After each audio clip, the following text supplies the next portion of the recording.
Professor Biger served as a member of the Israel team for peace negotiation with Syria and the Palestinian Authority as a boundary expert. Is it right? Its publications include The Borders of Modern Palestine by Routledge in 2004. Professor Biger edited with others the book Land Policy in the Zionist and Democratic State of Israel in Hebrew in 2013. And even the only encyclopedia of international boundaries. Yeah. Okay. The only one that ever been published. So, okay. The floor is yours. Fine. Colleagues told me never apologize for something before giving lecture, because it puts you in the minority before you even start. But I have to say only one or two things. One, that I think that this lecture had to be yesterday, because it doesn't deal with the land, but this is not my fault. The other, and I told them that only 10 days ago, I understand that this is in English. Before I thought, normally here in Hebrew. So I took some presentations that I had to this and put English on it. So you will see it in Hebrew and in English for both of you, so it will be there. I'm not going to deal with politics. I'm going to deal with the reality of what happened because of politics. As I understand, as we all know, that the white paper of Churchill, one of its main was to divide between Palestine and other area, I would say, that was called at that time Trans-Jordan, partly in order not to implement all the idea of the Jewish national home in this area. So this is part of the other thing concerning immigration and others. So I want to deal with the implication of this idea, how to divide between Palestine and Trans-Jordan, and this what I'm going to do. Okay. We have to go a little bit to the beginning. This was the situation during the Ottoman period, which divided the areas that we deal with this to different vilayet, which mean provinces, and then sanjak, which is district, and other name. One thing is very important, that in the Ottoman maps, I see, not only map, but the name Palestine never appeared. There was not any part of land called Palestine, as the eastern part, east of the River Jordan, belonged to the vilayet of Surya Shams. The western part belongs to vilayet of Beirut, and then were both sanjak of Nablus and Acre and Sidon and other area.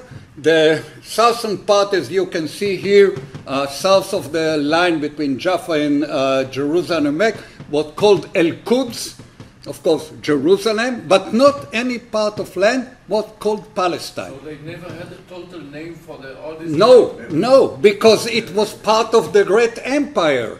So the southern part, by the way, south of the line here, would belong to the vilayet of Hijaz. The Negev belonged to them, so the whole area was totally different, and I say this is in the end of the 19th century, not only there. Some say that maybe in 1908, it's not clear yet, the Negev was transferred from Hijaz into Syria Shams, but it's not so known. So this is the area, and we can see very clearly that according to the Turkish administrative area, Western Palestine, it was called, and Eastern Palestine belonged to different vilayets. So it didn't start with Churchill and the White Paper. This was the area for a long time. So this is one thing that we can see. This was before we all start with this. So what happened there?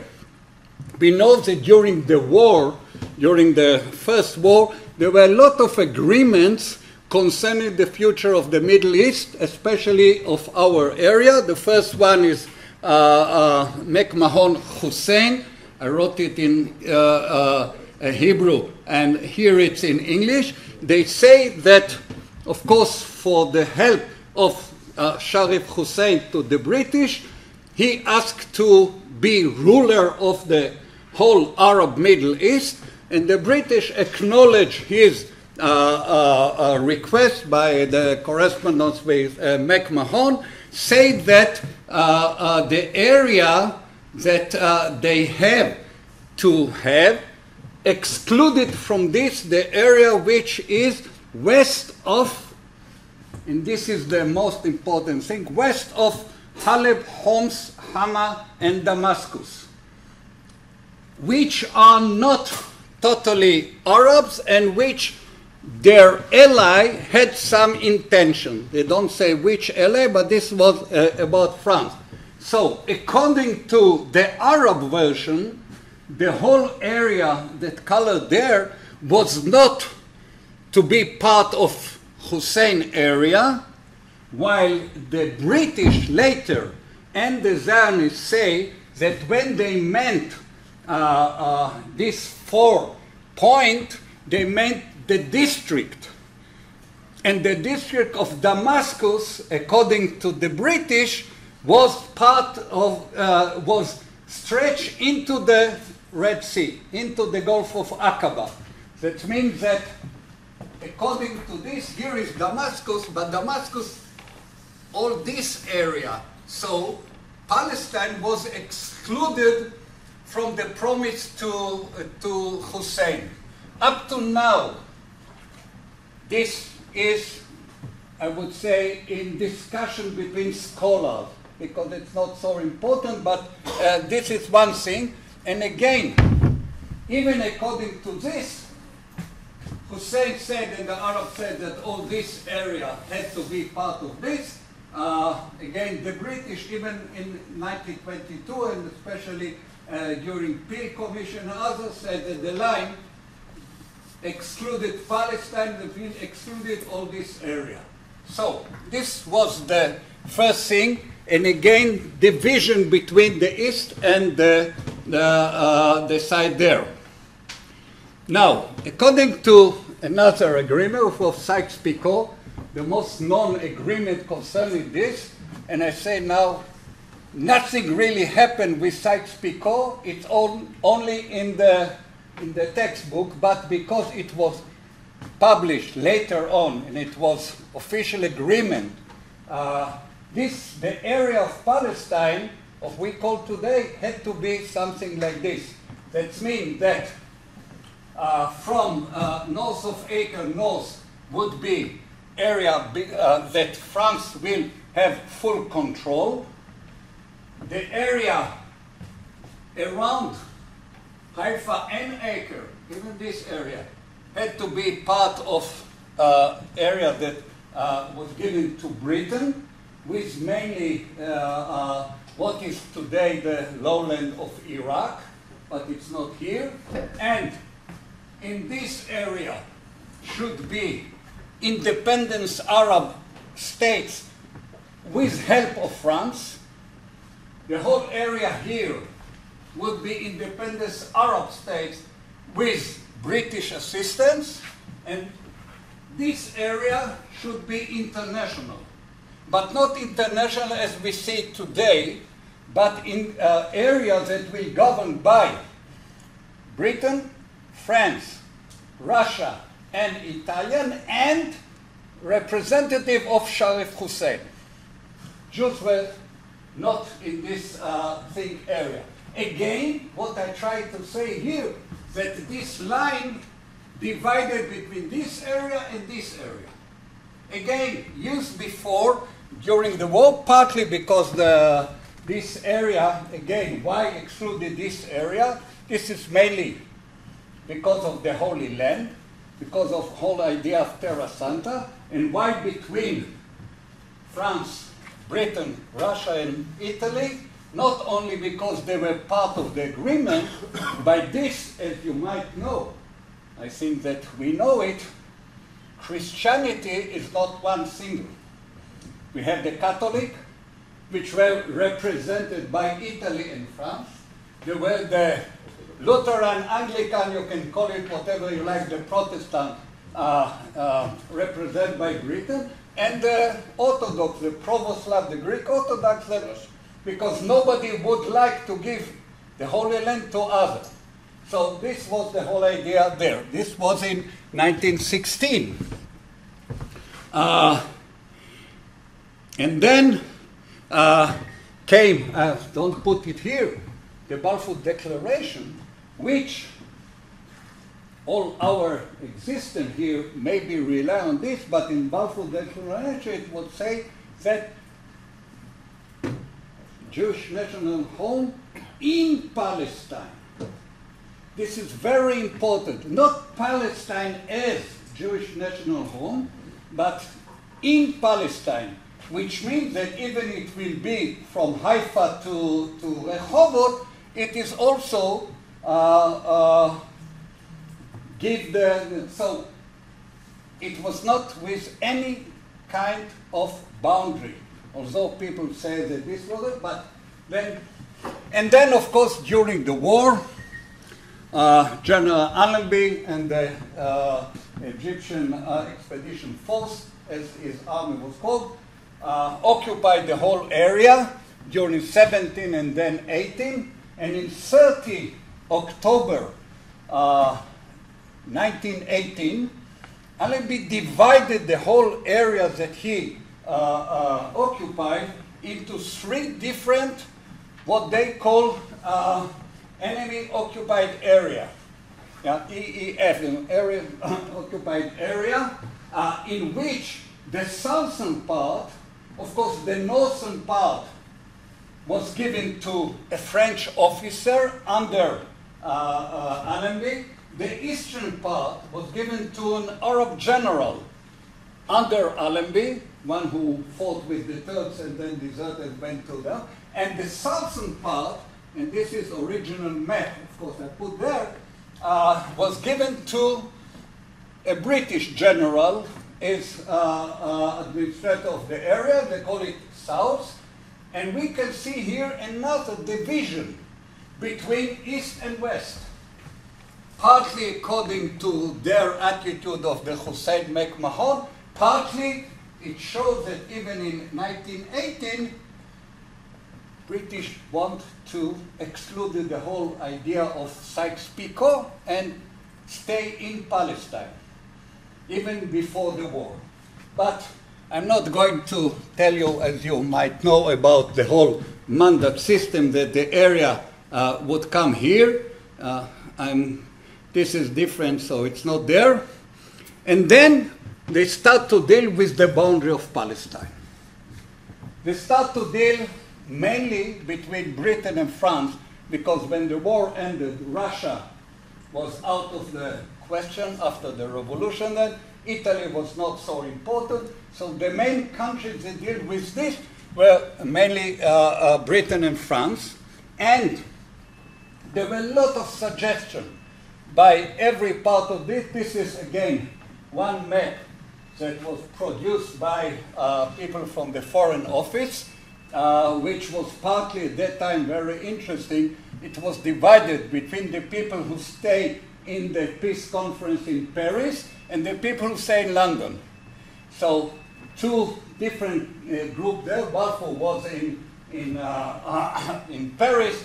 Lord Curzon later became there. He was in London. And so this was one suggestion that they tried to say, okay, this would be the boundary of Palestine. According to this, we can see that as later on became, they had the idea that I will go back to this of the Jordan has 2 banks. This is our, this is there. This according to this. You see the line that they draw was here, but not the whole area divided between. And again, this was some kind of a line. This was the line of the El-Quds area up to the Egyptian frontier there. There were other suggestions which come there. And Now, they, and this is very important thing, the peace conference, even before, there was a committee of 10 at the beginning before they arranged the League of Nations, and the committee of 10 asked everybody who has some claim to some area in the world, come and present your claim. And from our area, let's say from the Middle East, came 5 delegations. 2 of them are not important to us. They were the Kurds and the Armenian, which doesn't deal with Palestine. Then came the Arab under Faisal, the son of Hussein, the Maronite of Lebanon, and the Zionist organization. Now, this is one point which has to be considered even before all the arrangement, because most people who came to present their claim sat on the land of their own, and they asked to have this land. And we know what happened later on when, after the collapse of the old empire of Austro-Hungary, Germany, and the Russian Empire, in their area, they established a lot of new national countries.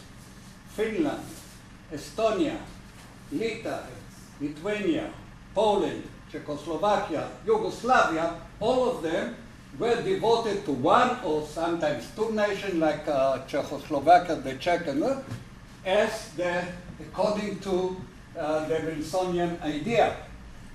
So here, the Arab were here, the Maronite were here, but the Jews never occupied this area at that time, because at that time there were maximum about 50,000 Jews in Palestine at that time. Before the war there were 85, but during the war 35 disappeared, emigrated, died, and other.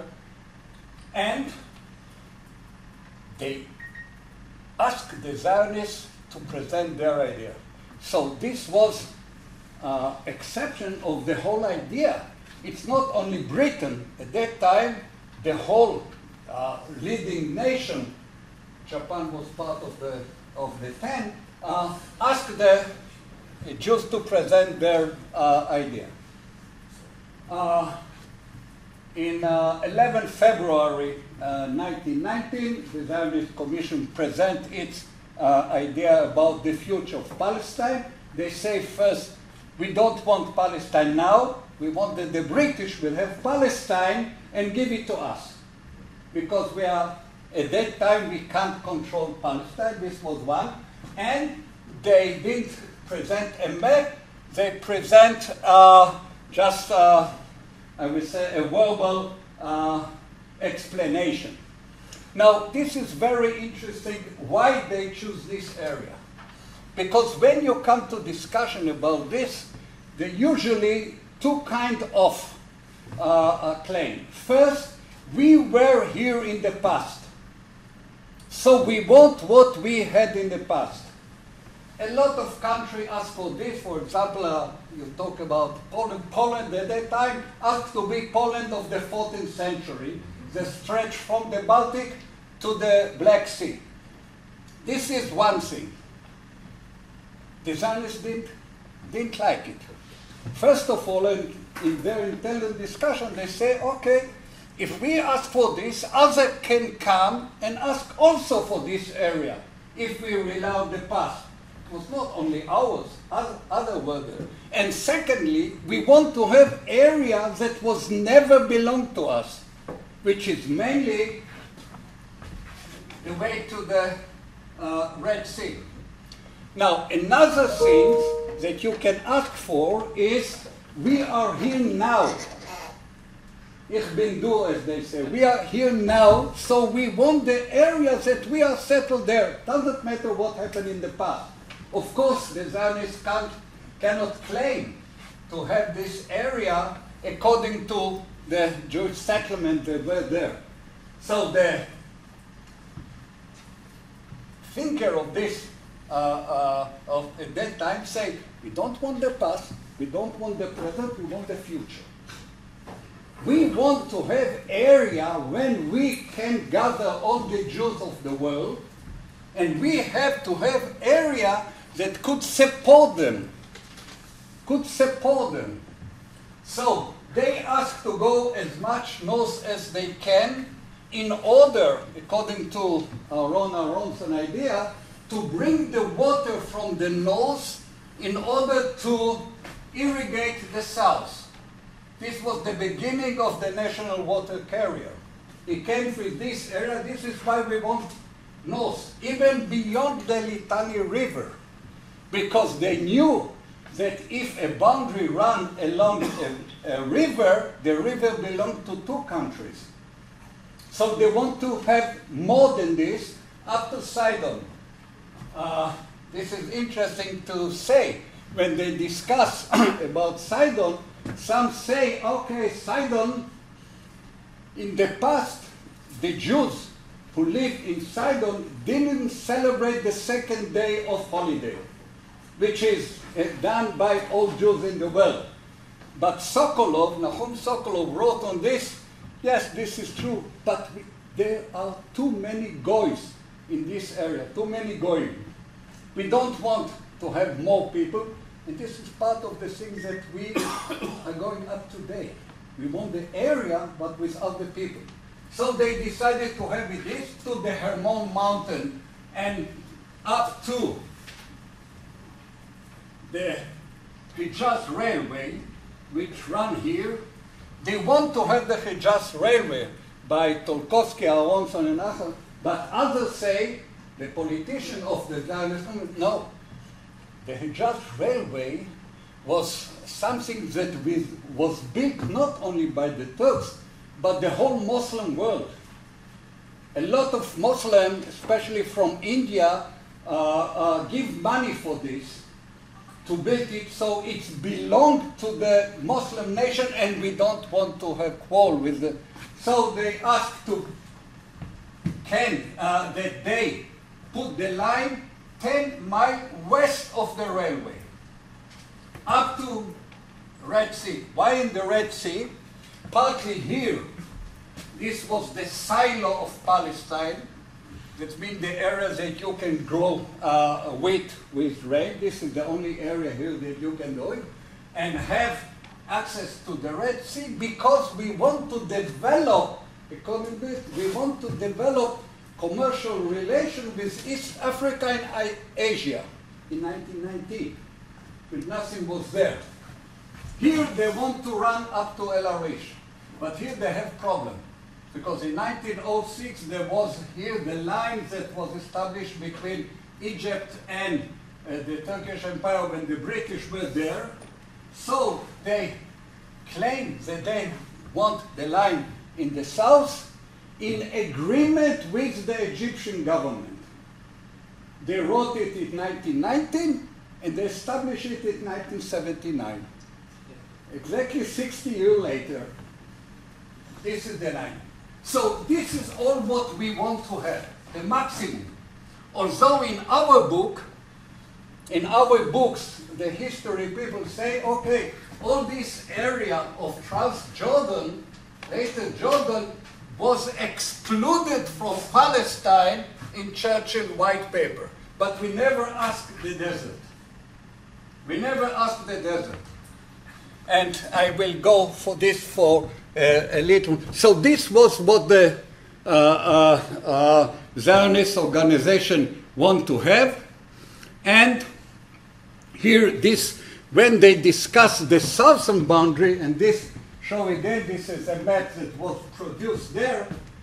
When they deal with the southern boundary, they show a line go there, because they thought that the Dead Sea, which will be very important later on, should be in Palestine, for the use of Palestine. So they drew a line. This is from the people who sat in Paris, because the discussion about the southern boundary, which was not done here, was between the British delegation in Paris and the British delegation in Egypt.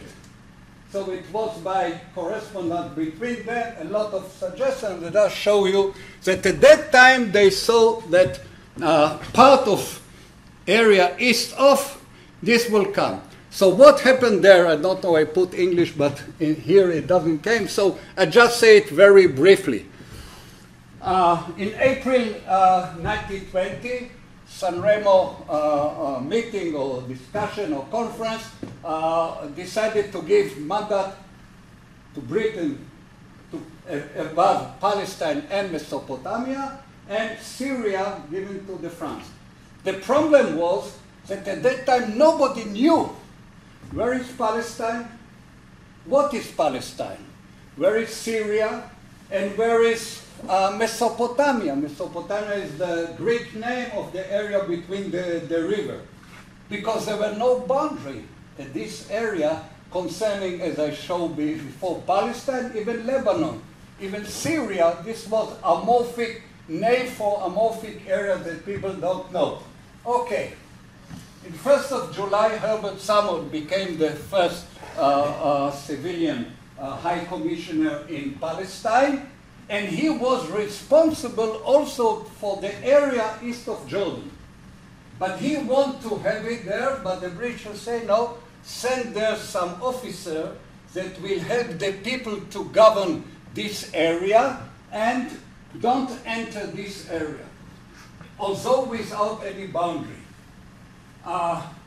In 27 July, the French occupied Damascus, where in early March, Faisal declared himself as the king of Syria, the whole Syria. So they push it, they conquer, and Faisal went to fly to Palestine and then became the king of Iraq.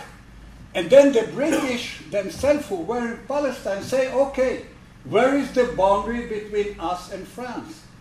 Because it was not established.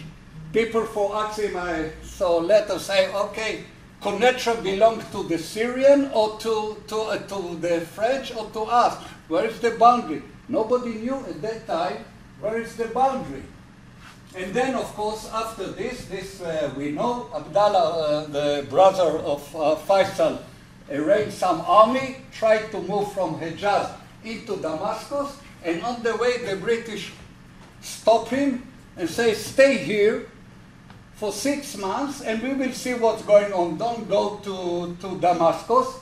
And again, he accepted and stayed there. He did one very important thing for Jordan. At that time, the biggest city, if we can call it city, was Assault. But he went to Amman, which was a Circassian village, and say, I want to be there, not to be connected with the people who live in this area, because they came from Saudi Arabia. So he came in, and then came the Kahir conference, when the whole Middle East were transformed from the Foreign Office to the Colonial Office, and the Colonial Officer at that time was someone called Churchill, as we know, and they arranged a meeting in Cairo to deal with the whole future of the Middle East, where the main concern of the British at that time, from the minute that the war ended, is how to bring back all the British soldiers that were in this area. Because the British soldier got a salary for being there in the army. And this was a high burden on the British government. So they decided that Abdallah officially would be, again, for half a year, controller of the area with the British supervision about. Weizmann at that time understood that something has changed in the British attitude.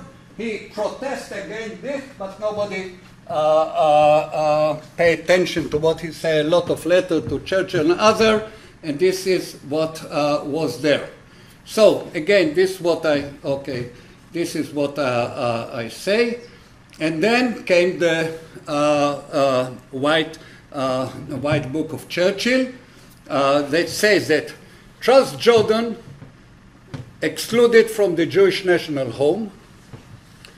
The Zionists protest but any result. But where is Trans-Jordan? For example, just to let you know, at the time, the first kibbutz of here, Ganya, is in Trans-Jordan, because he lay east of the Jordan. When the Jordan go out of the Sea of Galilee, it don't go like this, it go around and then go down. The Ganya is in Trans-Jordan, according to the geographical position. So this, and later on, Abdallah asked for this area. You say, okay, you say Trans-Jordan, I'm not talking about Syria, but this is part of Palestine, so it has to be mine, the whole area which is east of this. So when Churchill decided this, again, nobody knew where is Trans-Jordan or what is the boundary. I don't talk about the boundary with Syria, the boundary with Iraq and Saudi Arabia. I talk about this area. So then it was discussion about the boundary. Now, the colonial office asked Samuel to draw a line that will define, because you see, they say, first you are in the spot, you know the area, we don't know really the area, and you are, or you were, very important British politician, even a minister in the first cabinet of the war in the 16th. So we realize that you will deal, and you are Zionist, not officially, but know with them. So we understand that you can do it according to our needs, the other needs, and the Zionist need. Samuel suggests that the Jordan-Arabah line with Aqaba will be in Palestine. This was his first suggestion. He just look at the map and say, okay, this is a straight line, the Jordan and the Arabah Valley, this would be the line geographically. But Britain refused to let him have Aqaba in Palestine, partly because they say Aqaba was conquered by Faisal force, not by British, and this is true. And secondly, this is the only outlet of Jordan into the sea. So left Aqaba alone. So Samuel suggested, and this is a citation, originated from a point that is situated 2 miles west of the town of Aqaba, passes through the center of Wadi Arabah, the Dead Sea and the Jordan River until it reached the point when the Jordan and the Yarmouk River meet, and from there through the center of Yarmouk to the Syrian boundary. Approved by the Colonial and Foreign Office, and then published in the Official Gazette of Palestine. So this is the declaration of. Now I don't want to tell you how many problems we found during the 80 years with this sentence. First of all, just to mention, what is 2 miles west of the town of Aqaba? Where the town of Aqaba ended? It's the last building, or the last street that belonged to someone of, or the last area that belonged to people who, where is it? From where it started? And what is the center of Wadi Arabah? Up to now, even in Hebrew and in English, there are the plain of Arabah, we have Emek Arabah, and we have Wadi Arabah. So the middle of this and the middle of this. It's not the same because the Wadi don't run in the middle of the plain. Because of geographical setting, because the mountain east of the Arabah is higher and have more rain, so it pushes the water there. So, what is the middle of the Dead Sea? How you can make a line that divided something which is irregular by shape. How to divide the water above the water. Again, and what with the Jordan who every year change its course, so it take a lot, it only settled when we had peace with Egypt. But this was the thing that Samuel put, and after it was approved, it came to be. So, and again, as I say, when it say, Abdallah say, I want the whole area east of Jordan, included this area. Secondly, this line, especially in the Arabah, was never demarcated on the land, because Britain was in both sides, and they didn't care. It was a desert, nobody lived there. Some Bedouin traveled there, but who cares about the Bedouin, as someone say about this. So it was only drawn on a map, but never in the area itself.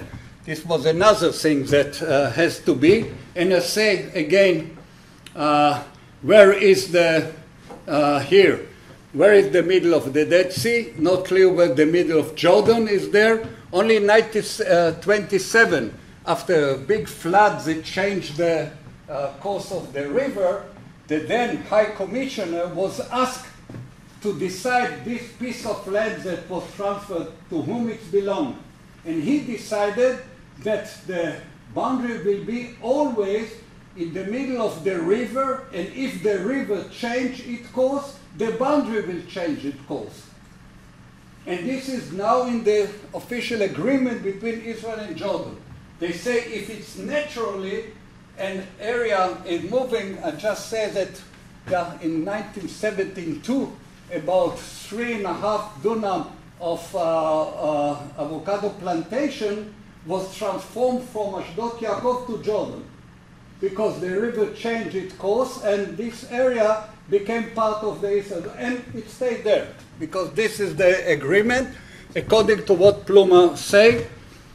And of course, the main political problem is that bring the revisionist slogan, the Jordan has two banks, both are ours. שתי גדות לירדן, זאת שלנו וזאת גם כן. But it's not only the revisionist. If I talk about songs, I hope some of you remember the hymns of the Palmach. ממטולה עד הנגב, from Metula to the Negev, מהים עד המדבר, from the sea to the desert. To which desert? Not Judean desert. Not Judean desert. It's the Syrian desert. So they sang it even more than שתי גדות לירדן. When Samuel wrote it, was it on purpose, unclear, or was it lack of professional? No, because you see, this is one thing. He's a politician. He's not a geographer.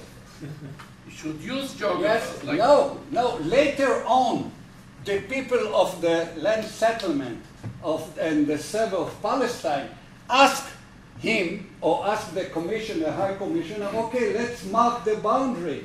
And they say, it's too much money, and we don't need it. We don't need it because we are here and there. Because officially, you see, the High Commissioner of Palestine was called officially the High Commissioner of Palestine and Trans-Jordan. In every report, he said, and Trans-Jordan officially till 1946, when Trans-Jordan became independent, they were ruled by, so they didn't want to. And this is what you say, that only there, I will see, oh, it's not there. Only in 1946, when Jordan became independence, the British marked the area of 5 kilometers. They decided where it starts on the Gulf of Aqaba and took a straight line for 5 kilometers, and that's all. And that's all. They didn't mark it. And it was not marked even when Israel was there. It was marked only after the peace agreement with Jordan, which was in 1994. Then both sides decided to put this mark there. So, the result, of course, as I say, brought to revisionist slogan. By this, the Zionist organization split into two parts.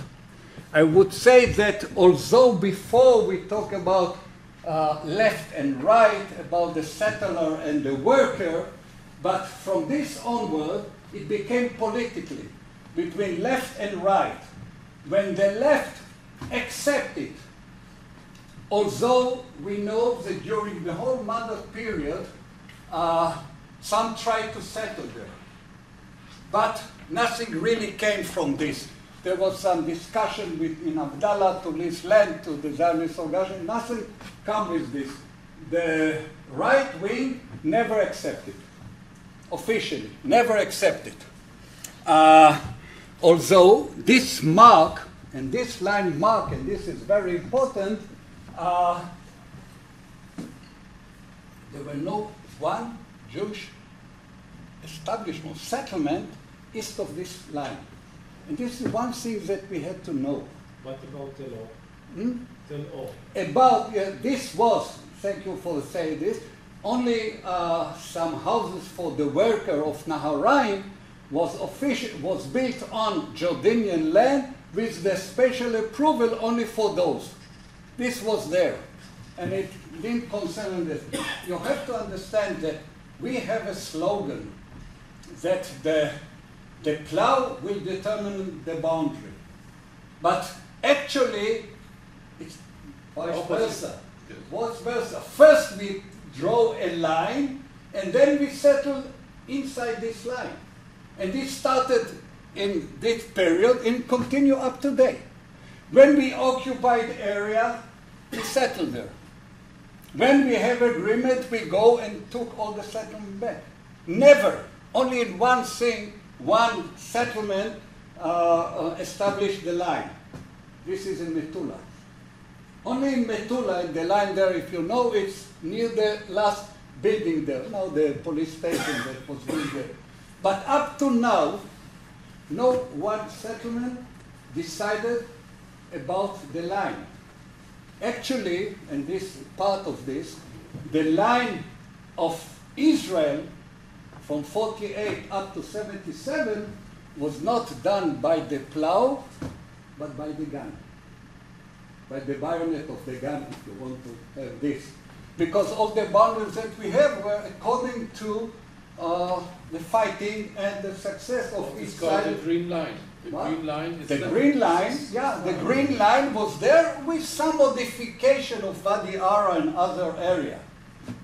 Because Acre is part of Israel as the United Nations resolution of November 47 put it in the Arab area. Nahariya also. And Hanita and Matuba and all this area was part of the Arab area. It's in our hand because we occupied it during the war. 3 weeks they got their food from the sea. Pardon? For 3 weeks. Yeah, okay. This is, no, they say it doesn't matter at that time if we will be in the Arab state or the Jewish state, we'll stay Yakis. We are Jews from Germany, it doesn't matter who is there. But this is it. So what we had during the Independence War, during the, even we thought after the Sinai War, what we have in the Six-Day War, when we occupy, we establish. When we have peace agreement, we go back. This is something that we have to know.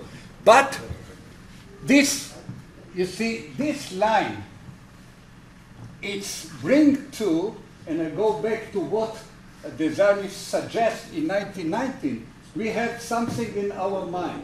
All what we ask and we didn't get, that means that they took it from us. And this is how it's written in our book, how Churchill took the Eastern Palestine out of Palestine, because we asked for this. And this is one thing that we still have to understand. It's not Churchill. Churchill was the last, or even not Churchill. Because why they established, why they asked someone to establish, and this would be the first. Not because, first of course, because the Mandate book was published later on, and they had to describe exactly where. But the other thing, at that time they wrote the constitution for Palestine.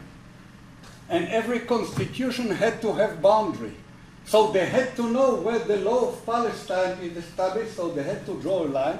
And the third thing was that at that time they started to deal with the Dead Sea resource. So who owned the Dead Sea? And they had to decide it. Who owned the Dead Sea? Of course, by this they say, okay, half to there, half to there, and it was done like this during the mandate period. So, who owned the Dead Sea? Where is the constitution, and where is the limit of the Jewish national home? This was the main reason that they established this particular line, and like a lot of lines of the mandate period, it stayed up today. Although, remember, in 1948, the area west of the Jordan, west of this line, were occupied by the Trans-Jordan army, the Arab Legion, and the Iraqis. And they held it for 19 years. But when peace agreement came, and even before, they said no. During the Six-Day War, we enter Syria, we enter Egypt, but we stop on the Jordan River. We could go further on. So this line, which was, again, by one sentence of Herbert Samuel, is still valid, and as it should be, as I think this is it, this is the boundary between, and this is the problem of today. Because you have to know that the boundary between Israel and Jordan now is not fully agreement. Because nobody decided who stay in the western side of the Jordan between En-Gedi and Beit She'an. Who settled there? It's not part of Israel. Even Israel didn't annex it, the Jordan Valley. It belonged, or it's part of maybe the Palestinian Authority, but the Palestinian Authority is not a state. So the boundary, this is very interesting. Jordan, except that the Jordan River, it is its western boundary. But with whom? With whom? And this will have something might be important for, especially for me who live in Jerusalem. If I want to go to Jordan, I can't go down to Allenby Bridge or now Hussein Bridge and cross there. I had to go or to Eilat or to north of Beit She'an, because this area is not official boundary. So I can't cross them. Palestinian could, United Nations people could, diplomat could, even tourists can do it. Of course, some of us are VIPs that can go there, but not me. So I had to go because this is not official boundary. But everybody understood that what Samuel decided, this is it. Still, you can sing whatever you like. Thank you very much.